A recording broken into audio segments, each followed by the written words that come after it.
Video, we're going to make a really super cute quilt. It's called a village quilt. So we're going to make 3 blocks. We're going to make a house with a window, a house without a window, and a tree block. So simple. I used all scraps from jelly rolls and leftover layer cakes. All I did was kind of sort my colors together, my theme. I actually made this quilt to hang on a wall in my dining room in front of my little black bench. So let's get started. Okay, so here is our layout and cutting for our 2 house blocks. As I said, you have 1 house block that has a window and then 1 without, and then we will make the roof block for both of these blocks, okay? So following my diagram and layout page, I cut all of my scrap fabrics for my 2 house blocks.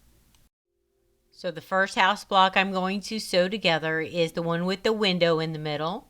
So you can either use all the same fabric pieces or different patterns. I actually did both depending on how much I had in my scraps. The next part of the house block is we are going to make our roof block. So what we're going to do is snowball the corners of our rectangle.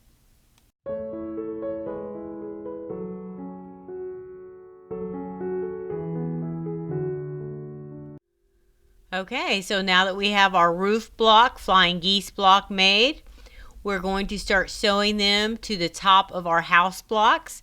So in this picture, as you can see, this is the solid house, but we also are going to sew them on our houses with our windows now. So the last block we're going to make is our tree block. So this is a really simple block. We have a 4.5-inch square that we're going to snowball on 4 corners. We'll put a strip of fabric across the top. That's fabric A. And then E is going to be our tree trunk, any kind of scrap that you want. And D is our background fabric. C and D and A are our background fabrics. So as you can see here, I have all of my scrap pieces cut out for all of the cutting block measurements for each section of our tree.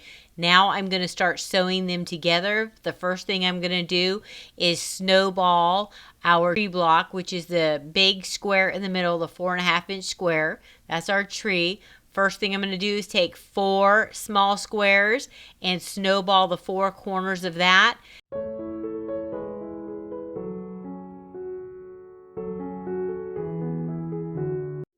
The next part of the tree block we're going to work on is our tree trunk and our 2 background pieces. We're going to sew them all together now. Okay guys, so we are almost finished with our tree block. So this diagram is going to show you how to put those pieces that you sewed all together to finish your block.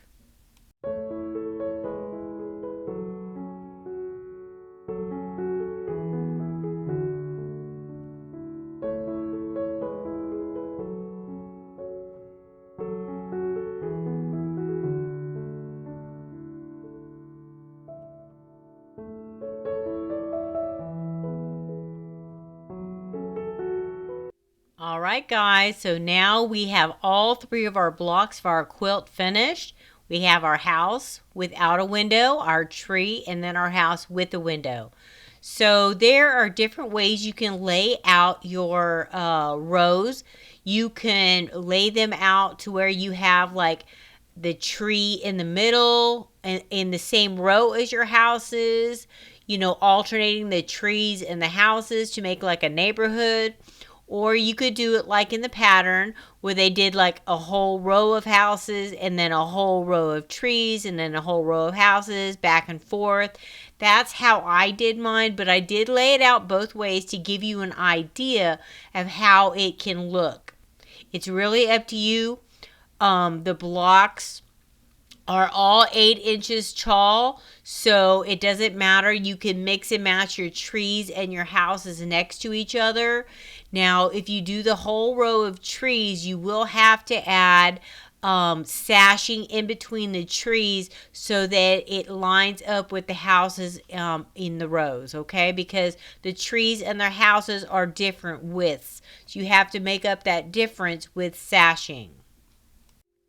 Okay, so once you decide how you want to lay your quilt out, if you want to do like the pattern did it, or if you want to mix and match your trees and your houses in the same row, it doesn't really matter. There's no quilt police on my channel. You do it, it's your quilt, okay? But after you have all of your rows sewn together, then we're going to add sashing. So we'll first add a 1.5 inch border all the way around the quilt, and then we will add a 3.5 inch border to finish the quilt. So let's go do that now. Okay, like I said, I made my quilt out of scrap fabrics. So this is all the fabrics I had to make my houses and my trees. And also the wall in my dining room that this quilt is going to hang on could only be a certain width.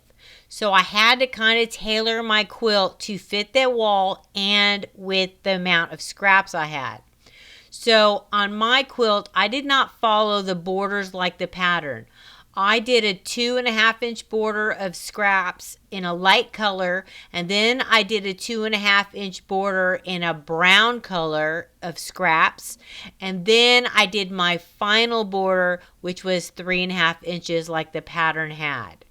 Now my quilt came out to 48 inches wide and 70 inches long. It fits my wall perfect. The pattern quilt comes out at 50 inches wide and 62.5 inches long. They have more houses and trees in the row, so that's why it's a little bit wider than mine. You can also make this quilt pattern into pillows. It's really super cute. You're going to do 8 houses with 4 trees on the bottom, and your block should be 26 by 16 if you want to make a pillow also, okay? All right, guys, so that's it. It's a really super cute quilt. It's called the Village Quilt. You can get it at tildasworld.com under her section that says free patterns. All right, so I hope you make this quilt. It's really super simple, and it's so cute. And you're going to love that you can use up a lot of scraps. Like I said, my whole quilt is nothing but scraps. Well, I'll see you next time. Thanks for watching. Bye-bye. Like and subscribe to Grandma's channel. Like and subscribe to Grandma's channel.